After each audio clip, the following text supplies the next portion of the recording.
അങ്ങനെ വീക്കിലി ടാസ്കിന്റെ മൂന്നാമത്തെ റൗണ്ടിലും പരാജയപ്പെട്ടിരിക്കുകയാണ്. 90 മിനിറ്റിൽ 25 ചെരുപ്പുകളാണ് നിർമ്മിക്കേണ്ടിയിരുന്നത്. ഒരു മെഷീനാണ് ഉണ്ടായിരുന്നത്.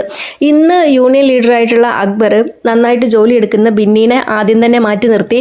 എന്നിട്ട് പതിയെ ഷാനവാസിനെ മാറ്റി, പിന്നീട് ആദിലേനെ ചെറുതാക്കി മാറ്റി നിർത്തി. എന്നിട്ട് അക്ബർ പറഞ്ഞാൽ കേൾക്കുന്ന ഒണീൽ, അഭിലാഷ്, മസ്താനി, ലക്ഷ്മി ഇവരെ ഇത്രയും പേരെ വെച്ചിട്ട് വളരെ സ്ലോ ആക്കിയിട്ട് ചെയ്ത് ഓർഡർ കംപ്ലീറ്റ് ചെയ്യാതെ ടാസ്കിനെ പരാജയപ്പെടുത്തി. അതിൽ ബിന്നി, ഷാനവാസും ഒക്കെ അക്ബറിനെ ചോദ്യം ചെയ്യുന്നുണ്ട്. ഞങ്ങൾക്ക് എന്താ ജോലി തരാത്തത്, ഇത് മനഃപൂർവ്വം നിങ്ങൾ സ്ലോ ആക്കുകയാണ് എന്നൊക്കെ പറഞ്ഞിട്ട് അവിടെ നിന്ന് വഴക്കുണ്ടാക്കുന്നുണ്ട്. പക്ഷെ ഒരു കാര്യമില്ല.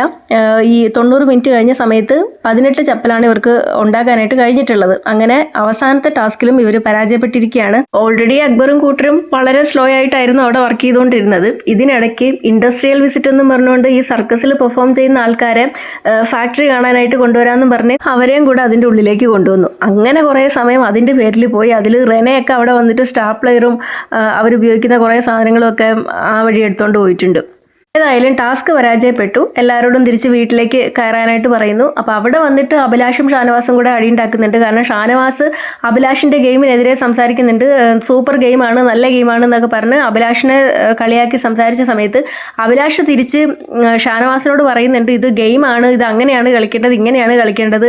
ഇന്നലെ അവർ ടാസ്ക് കംപ്ലീറ്റ് ചെയ്തില്ലെങ്കിലും അവർക്ക് ഉള്ള കോയിൻസ് കിട്ടിയിരുന്നു. അപ്പോൾ ഇന്നും കംപ്ലീറ്റ് ചെയ്തില്ല, അപ്പോഴും നമ്മൾ പണിയെടുത്തതിനുള്ള പൈസ കിട്ടും, അത് അങ്ങനെയാണ് കളിക്കേണ്ടതെന്നൊക്കെ പറഞ്ഞുകൊണ്ട് ഷാനവാസ് അഭിലാഷും കൂടെ അങ്ങോട്ടും ഇങ്ങോട്ടും വഴക്കുണ്ടാക്കുന്നുണ്ട്.